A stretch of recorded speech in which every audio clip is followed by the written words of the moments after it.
Welcome to our channel. Today, we're diving into the top 10 essential skills you need to master for long-term survival.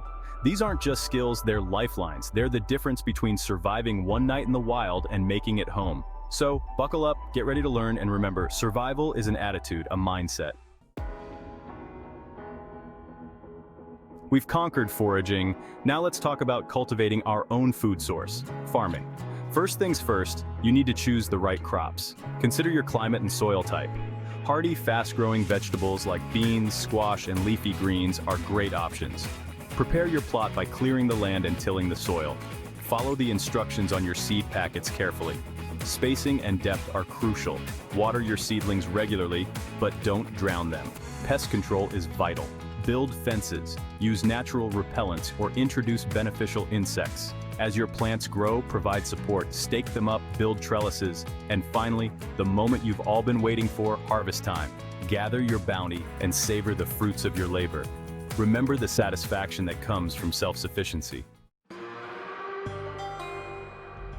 Imagine this, you're in the wild, resources are scarce, but you've managed to hunt. Now you can use every part of the animal, minimizing waste and maximizing your chances of survival. Tanning transforms animal hides into a durable and versatile material. The process starts with preparing the hide. Remove any remaining flesh or fat, then soak it in water to loosen the hair. Remove the hair and any remaining membrane. This is called fleshing and scraping. Traditionally, tanning involved using natural tannins found in tree bark or plants. Once the hide is tanned, it needs to be oiled and worked to make it soft and pliable. You can stretch it, mold it, and shape it into anything you need. From clothing and shelter to bags, pouches, and even tools, the possibilities are endless with leather. Out here, survival isn't just about you, it's about building a sustainable way of life. That's where raising livestock comes in. Think of it as creating a living larder. First, you need to choose the right animals. Goats, chickens, rabbits. These are all excellent options. Create a safe and comfortable living space for your animals. Build sturdy shelters. Provide your livestock with a balanced diet and access to fresh, clean water. Regular health checks are essential.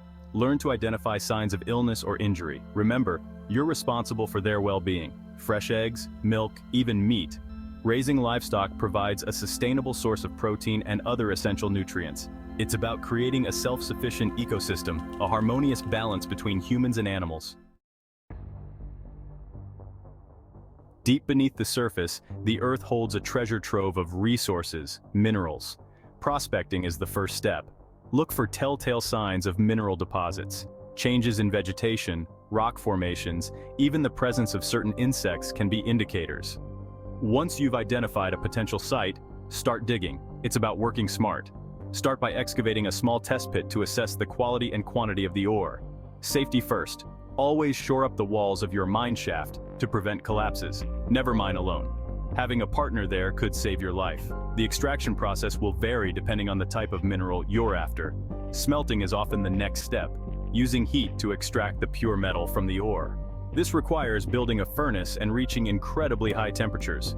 From crafting tools and weapons to creating pigments and even starting fires, the applications of mined minerals are diverse. Fire and steel, two elements that, when mastered, can forge your path to survival. We're talking about blacksmithing, the art of shaping metal with heat and force. First, you need a forge, the heart of your operation.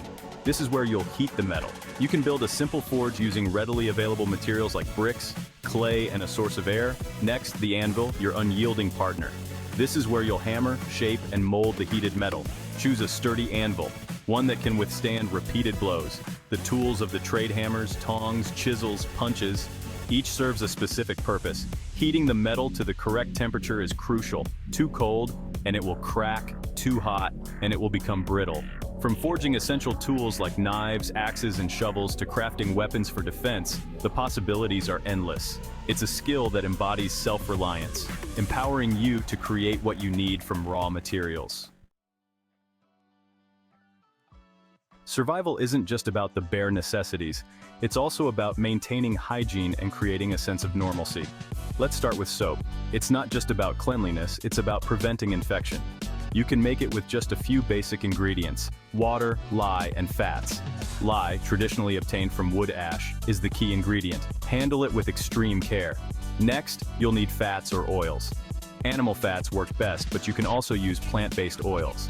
Mix the lye solution with the fats and then heat the mixture gently, stirring constantly. This process, called saponification, can take several hours. Once complete, you'll have soap. Pour it into molds and let it cure for a few weeks before using. Now let's shed some light on candle making. Candles provide illumination, warmth, and a sense of comfort. You'll need wax, wicks, and something to melt the wax in. Beeswax makes excellent candles. Melt the wax carefully, then dip your wicks repeatedly until they're coated in a thick layer of wax. Alternatively, you can pour the melted wax into molds containing the wicks. Once the candles have hardened, trim the wicks and enjoy the warm glow of your handiwork.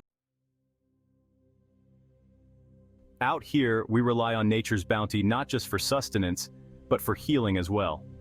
We're talking about natural remedies using plants and herbs to treat ailments and injuries. Familiarize yourself with the medicinal plants in your region. Field guides, herbal books, and online resources are your friends. Got a cut? Aloe vera is your go-to. Its gel-like sap is a natural antiseptic and promotes healing. Insect bites? Plantain leaves can provide relief from itching and inflammation. Feeling under the weather? Echinacea can boost your immune system, while elderberry syrup can help fight off colds and flu. Ginger is excellent for nausea, and peppermint can soothe an upset stomach. Headaches? Willow bark contains salicin, a natural pain reliever. Lost in the wild, no compass, no GPS, just you and the elements. We're about to unlock the ancient art of navigation using nature's own compass. First up, the sun. It rises in the east, sets in the west. That's your basic orientation. In the northern hemisphere, at noon, the sun will be due south. Trees can be your guide. Moss often grows more heavily on the north side of trees in the northern hemisphere. Pay attention to the stars. The North Star Polaris is your constant in the night sky. To find it, locate the Big Dipper. The two stars at the end of its cup point to Polaris. Find a straight stick and plant it upright in the ground. Mark the tip of its shadow. Wait 15 minutes, then mark the new position of the shadow tip. Draw a line connecting the two marks. That's your east-west line. Pay attention to the terrain, the flow of water, the behavior of animals. These can all provide valuable clues about your location and direction. The most important tool in your navigation arsenal is your mind. Stay calm, stay focused, and trust your instincts. Thanks for watching. If you found this video helpful, don't forget to like, share, and subscribe for more survival tips and tricks. Stay prepared and stay safe. Remember, these skills are more than just techniques. They're about connecting with nature, understanding its rhythms, and harnessing its power. Now go out there, explore, push your limits, and remember, adventure awaits those who are prepared.